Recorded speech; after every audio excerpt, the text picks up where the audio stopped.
Hello friends, Radhe Radhe. कैसे हैं आप सब? मैं बिल्कुल ठीक हूँ। आशा करती हूँ आप सब भी बिल्कुल ठीक होंगे। तो फ्रेंड्स, मैं बनाने वाली हूँ गोपाल जी के 3 नंबर के गोपाल जी के लिए एक ही बड़ी ही ब्यूटीफुल सी वेलवेट की ड्रेस। तो कैसे बनाना है आपको ये सब मैं इसी वीडियो में बताऊंगी और दिखाऊंगी। जैसे जैसे मैं बनाऊंगी आप मुझे फॉलो कीजिएगा और बहुत ही खूबसूरत सी ड्रेस आपके सामने होगी। तो मैं इतने सिंपल तरीके से आपको बनाना बताऊंगी कि अगर बिगिनर भी कोई है तो वो भी बड़े ही इजीली तरीके से उसको बना लेगा। तो चलिए सबसे पहले मैं एक झलक दिखा देती हूँ ड्रेस की, जो ड्रेस हम बनाने वाले हैं। ये फ्रेंड्स, आज हम यही ड्रेस बनाने वाले हैं। देखिए कितना ब्यूटीफुल लुक है इसका। और इसको बनाना बहुत ही ज़्यादा आसान है। बस जैसे जैसे मैं बनाऊंगी वैसे वैसे आप फॉलो कीजिएगा और बहुत ही ब्यूटीफुल सी एक ड्रेस बनकर रेडी हो जाएगी। तो चलिए शुरू करते हैं। क्या क्या चीज़ों की ज़रूरत पड़ेगी वो भी आपको आगे बता ही देती हूँ। तो फ्रेंड्स, अब मैं आपको दिखा देती हूँ कि ये वेलवेट की सुंदर सी ड्रेस बनाने के लिए आपको किन किन चीज़ों की ज़रूरत पड़ने वाली है। उसके लिए सबसे पहले मैंने ली है ये पेस्टिंग वाली बुकरम। ये इजीली मार्केट में मिल जाती है और ये ड्रेस पे बिल्कुल आयरन करने के बाद जो है बिल्कुल चिपक जाती है, तो सबसे बढ़िया रहती है, धोने से भी कभी ख़राब नहीं होती। और लाइनिंग के लिए मैंने ये वाला फैब्रिक ले लिया है प्योर कॉटन में। और देखिए आप मेरा लाइनिंग का कपड़ा भी देखिए फ्रेंड्स, मैं कितना अच्छा कपड़ा यूज़ करती हूँ लाइनिंग का। अगर आपके पास हल्का है तो आप हल्का भी यूज़ कर सकते हैं। मेरे पास ये रखा हुआ था इसलिए मैं यही यूज़ करूँगी। और ये मैंने वेलवेट का जो है मेहरून कलर में कपड़ा ले लिया है, जो हमारा मेन फैब्रिक है। तो अब चलिए अब शुरू करते हैं हम अपनी ब्यूटीफुल सी ड्रेस को बनाना। हमेशा की तरह बहुत ही सिंपल तरीके से मैं आपको इस बार भी ये ड्रेस को समझाऊंगी बनाना। तो अगर आपके पास प्रकार वगैरह या कुछ नहीं है करने के गोलाई लेने के लिए, तो आप ये अपने घर में जो सबके घर में अवेलेबल होती ही है प्लेट, तो आप प्लेट ले लीजिए। इसकी लंबाई चौड़ाई आप अपने लड्डू गोपाल जी के ड्रेस के अकॉर्डिंग ले लीजिएगा। जैसे कि मैं 3 नंबर के गोपाल जी की ड्रेस बना रही हूँ, तो इसकी जो लंबाई है, इसकी चौड़ाई जो है वो 8 से 7 8 इंच के गैप में है। 7 8 इंच मैंने चौड़ी इसकी लंबाई ले ली है। तो 3 नंबर को ये बहुत रहेगी। और अब मैं इस पे निशान लगा लेती हूँ। निशान लगाने के बाद फिर मैं इसकी कटिंग कर दूंगी। ये देखिए फ्रेंड्स, मैंने जो है बुकरम की कटिंग कर ली है। निशान लगाने के बिल्कुल एग्जैक्ट, बिल्कुल हमें बराबर ही कटिंग करनी होती है इसकी। और अब मैंने ये अस्तर वाला फैब्रिक ले लिया है कॉटन का, जो हमारे नीचे की साइड जो है ये कपड़े में लग जाने वाला है। तो अब हम इसको भी रख लेंगे इस तरीके से। और एक इंच की दूरी लेते हुए हमें इसका भी एक सर्कल काट लेना है।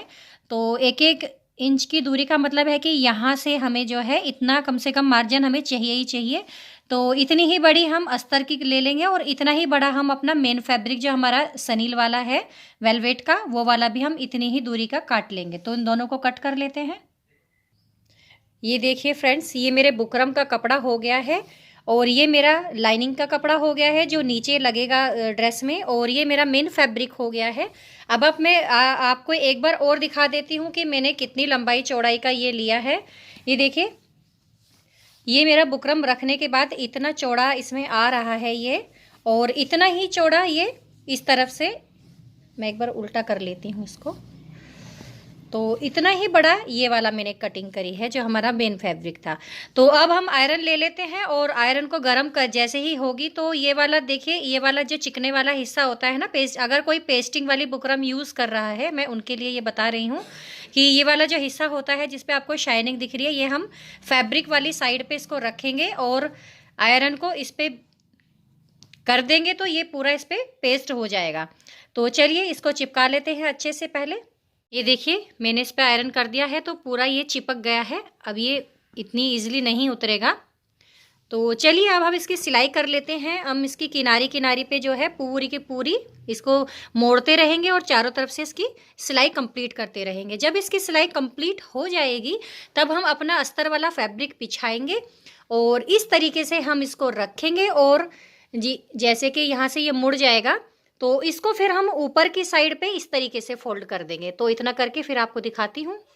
देखिए फ्रेंड्स, मैंने इसको पूरा कंप्लीट कर लिया है सील के, और देखिए कितनी फिनिशिंग के साथ में इसकी सिलाई हो गई है। और अब हम इसको जो है इस तरीके से फोल्ड करेंगे। ये इस तरीके से एक बार हमने फोल्ड कर लिया और अब हम इसको दोबारा से इसी तरीके से एक फोल्ड और देंगे। और इक्वल इसको बिल्कुल कर लेंगे, कोई भी आगे पीछे बिल्कुल नहीं होना चाहिए इसका हिस्सा। तो इस तरीके से हमारा जो ये चोंच वाला नोक वाला जो हिस्सा है, इसको हम अपने गोपाल जी की कमर के अकॉर्डिंग ही इसकी कटिंग करेंगे। जितने बड़े आपके गोपाल जी हैं उसी हिसाब से आप इनकी कमर की कटिंग करना, क्योंकि ज़्यादा बड़ा हो जाता है तो भी अच्छा नहीं लगता है, और ज़्यादा छोटा हो जाता है तो इसको पहनाने में बड़ी प्रॉब्लम होती है फिर। तो ये देखिए मैंने कटिंग कर ली है। अब मैं इसको खोल के आपको दिखा देती हूँ। और मेरी ये 3 नंबर के गोपाल जी को बिल्कुल परफेक्ट साइज़ आएगा कमर का। और अब आप कोई भी हिस्सा ले सकते हैं किधर से भी, और एक यहाँ से जो जॉइंट कहीं से हमें एक जगह से खोल लेना है। तो ये हमने यहाँ से भी कटिंग कर ली है। अब मैं आपको एक बार दिखा देती हूँ कि मैंने किस तरीके से कटिंग करी है। देखिए इस तरीके से हमने एक साइड से खोल लिया है इसको, जिससे कि हमको इसको पहनाने में बिल्कुल भी प्रॉब्लम ना हो। तो ये कमर में इस तरीके से बंद होके और इस तरीके से ये पहनाया जाएगा। तो अब हमें करना क्या है, जो भी ये खुले वाला हिस्सा है इसको हमें एक टिश्यू रिबन की हेल्प से इसको लॉक कर लेना है। तो लॉक करने के लिए मैंने ये गोल्डन कलर की लेस ले ली है। लेस नहीं, इसको टिश्यू रिबन बोलते हैं। तो इस तरीके से आप इसको आधा नीचे की साइड और आधा ऊपर की साइड इस तरीके से लॉक कर लेंगे। देखिए इस तरीके से हमें पूरा लॉक कर लेना है। दोनों साइड से लॉक करने के बाद हमें किनारी किनारी पे भी इसको इसी तरीके से लॉक कर लेनी है। तो इतना करके कंप्लीट फिर आपको दिखाती हूँ। ये देखिए मैंने इसको पूरा कंप्लीट कर लिया है और चारों तरफ से हमने इसको रिबन से लॉक कर दिया है। और अब हमारा ये वाला हिस्सा रह गया है। इस वाले हिस्से के लिए हमें करना क्या है, सबसे पहले हमने ये वेलवेट का कपड़ा बिछा लिया है अपना, और आपको सीधी पट्टी इसमें नहीं कट करनी है। इस तरीके से जो सीधा है रखा है ये कपड़ा, आपको सीधी पट्टी नहीं कट करनी है। जैसे मान लीजिए ये हमारी पट्टी है, तो आपको ऐसी वाली पट्टी नहीं चाहिए, हमको टेढ़ी वाली पट्टी चाहिए, जिससे जैसे हम पाइपिंग में यूज़ करते हैं। तो मुझे सिर्फ इतनी ही चौड़ी चाहिए जितना मेरे स्केल है। तो मैं इसमें निशान लगा लेती हूँ पेन से, और एक पट्टी कट कर लेती हूँ इतनी ही बड़ी, अपने स्केल जितनी बड़ी, क्योंकि हमें ये जो कमर का हिस्सा बनाना है इस पर ही इसको यूज़ करना है। तो इसको कट कर लेती हूँ मैं एक बार। ये देखिए हमने टेढ़ी पट्टी कट कर ली है। और अब हमें अपना पोशाक ले लेनी है। और हाँ, एक चीज़ और आपको दिखा देती हूँ मैं। इसको कमर पे अटैच करने के लिए जो गोपाल जी की कमर पे बंध जाएगा, तो मैंने उसके लिए एक ले ली है गोल्डन कलर का, जो है इसको डोरी बोलते हैं। तो आपको अपने साइज़ के अकॉर्डिंग इसकी कटिंग कर लेनी है, आपको कितनी लंबी चाहिए। तो मैं अपने गोपाल जी के साइज़ के अकॉर्डिंग इसकी कटिंग कर लेती हूँ। और ये इतनी बड़ी जो है मेरे गोपाल जी के हिसाब से बहुत रहेगी। तो ये हमें करना क्या है इसमें, देखिए अब मैं आपको अच्छे से समझा पाऊँगी। तब मैं थोड़ा सही एंगल नहीं हो रहा था हाथ का, तो अब मैं आपको अच्छे से दिखाती हूँ एक बार कि किस तरीके से हमें इस पर रखना है। तो हमने ये अपनी डोरी ले ली है, और ये अपनी तिरछी वाली जो हमने एक पट्टी जो है काटी है, इसको जो है यहाँ पे रखना है। थोड़ा सा आगे से फोल्ड कर दीजिएगा, इस तरीके से हम फोल्ड कर देंगे। और यहाँ इस सिरे पे रखना है हमें, और साथ में अपना जो है थोड़ा सा गैप लेके यहाँ पे इसको रखना है। तो इसको हम बाद में रखेंगे, पहले मैं सिलाई बता देती हूँ आपको। तो ये पट्टी हमें सीधा रखना है। अपना जो हमारा मेन ड्रेस है ये सीधा रखना है, और ये पट्टी आपको उल्टी रखनी है। तो एक किनारी पकड़ते हुए आपको चारों तरफ से इसमें सिलाई लगा देनी है। सिलाई जब आपकी लग जाएगी, इसको वैसे मैंने फ्रेंड आपको कई ड्रेस में आपको बताया है कि किस तरीके से हमें यहाँ पे जोड़ा जाता है कमर का जो हिस्सा होता है। तो फिर ये भी सिल जाएगी, तो आप इसको पलट के उल्टी तरफ पे यहाँ ले आइएगा। और जब ये कपड़ा यहाँ पे एक्स्ट्रा कपड़ा होगा, इसको पूरा के पूरे को आप इसी तरीके से चारों तरफ सिलाई कर देंगे। तो इतना करके आपको दिखाती हूँ मैं। देखिए हमारी कमर का हिस्सा बिल्कुल कंप्लीट हो गया है, और कितनी फिनिशिंग के साथ इसमें ये डोरी अटैच हो गई है। आप चाहे तो इसकी जो है ये वाली जो लाइनिंग का हमने कपड़ा लिया था, इसका भी आप इसमें यूज़ कर सकते हैं। और अगर चाहे तो आप जो हमने गोल्डन कलर का जो रिबन लगाया है उसका भी यूज़ कर सकते हैं, वो भी बड़ा अच्छा लगेगा। लेकिन मुझे मैचिंग ही रखना था, बिल्कुल एक ही कलर का। तो इस तरीके से हमारे गोपाल जी की कमर जो है यहाँ से बंध जाएगी। ड्रेस इस तरीके से हम पहना लेंगे अपनी। तो मैं आपको एक बार बांध के भी दिखा देती हूँ। ये देखिए ये इस तरीके से हमारी ड्रेस बन जाएगी। तो हमारा बेस जो है लगभग कंप्लीट है। अब हम करेंगे इसकी डेकोरेशन का काम, लेकिन उससे पहले इसकी चोली बना लेते हैं। चोली बनाने के लिए हम जो है 10 इंच लंबी और 3 इंच चौड़ी जो है एक पट्टी कट कर लेते हैं। उसमें हमें कोई बुकरम नहीं लगानी है। तो चलिए कटिंग करके आपको दिखाती हूँ। ये देखिए, मैंने जितनी आपको लंबाई चौड़ाई बताई है उसी के अकॉर्डिंग मैंने कपड़ा कटिंग कर लिया है। और बिल्कुल सिंपल कपड़ा है, इसमें कोई लाइनिंग या कोई बुकरम नहीं है। अब इसको हमें एक बार फोल्ड कर लेना है लंबाई के हिसाब से ही। ये देखिए फोल्ड कर लिया है, तो इतनी पतली जो है स्ट्रिप हमारी तैयार हो जाएगी। और अब हमें वही टिश्यू रिबन ले लेना है जो हमने अपनी स्कर्ट को लॉक करते टाइम लिया था। और हमें इस पे भी इसी तरीके से नीचे से और ऊपर से दबाते हुए इस तरीके से इसकी सिलाई कंप्लीट कर लेनी है। इतना करके दिखाती हूँ आपको। ये मैंने पट्टी बिल्कुल दोनों तरफ से इसको लॉक कर लिया है टिश्यू रिबन को। और अब हमें एक बार ये इस तरीके से फोल्ड कर लेनी है और इसकी यहाँ से कटिंग करके अलग अलग पार्ट कर लेना है इसका। तो ये देखिए, ये अलग अलग हो गए हैं।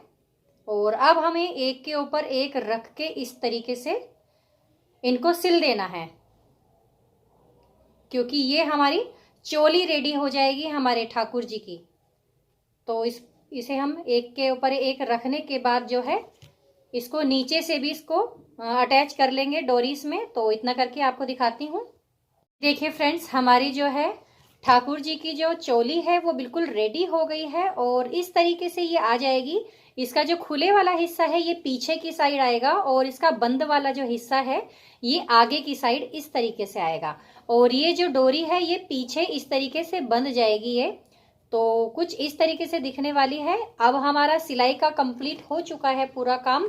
अब हमें करना क्या है, अब इसमें हमें पूरी की पूरी डेकोरेशन करनी है। डेकोरेशन आपको दिखाती हूँ क्या क्या चीज़ें इसमें मैं यूज़ करने वाली हूँ। ड्रेस के डेकोरेशन के लिए मैंने कुछ रखी हैं इसमें कुंदन की मुझे काम करना है इसमें। तो इसमें जो है ये देखिए चांद बूटी बोलते हैं इसको। और कितनी प्यारी और कितना अच्छा इसका जो है काम है। तो इसका भी यूज़ मैं इसी में करूँगी। और एक ये कुंदन वाली बूटियाँ हैं, देखिए कितनी फिनिशिंग और कितनी ब्यूटीफुल लग रही हैं देखने से ही। तो एक इसका भी यूज़ करूँगी। देखती हूँ, चीज़ें तो कई सारी रखी हैं डेकोरेशन के हिसाब से। अब मैं देखती हूँ हमारी इस वाली ड्रेस पे लगने के बाद कौन सी चीज़ ज़्यादा खूबसूरत दिखती है, तो वही चीज़ मैं इस पर लगाती रहूँगी। तो डेकोरेशन करके आपको दिखाती हूँ इसका कंप्लीट लुक। देखिए फ्रेंड्स, हमारी जो है ड्रेस कान्हा जी की बिल्कुल तैयार है बनके। और अब आप इसका लुक देखिए कितनी ब्यूटीफुल ये लग रही है। ये देखिए शाइनिंग आप देखिए फ्रेंड्स, इसकी एक एक चीज़ इसमें इतनी उभर के और इतनी मतलब क्या बताऊँ, इतनी ब्यूटीफुल दिख रही है अपने आप से ही कि क्या कहने। इतनी सफाई से और इतनी फिनिशिंग के साथ इसमें काम किया गया है।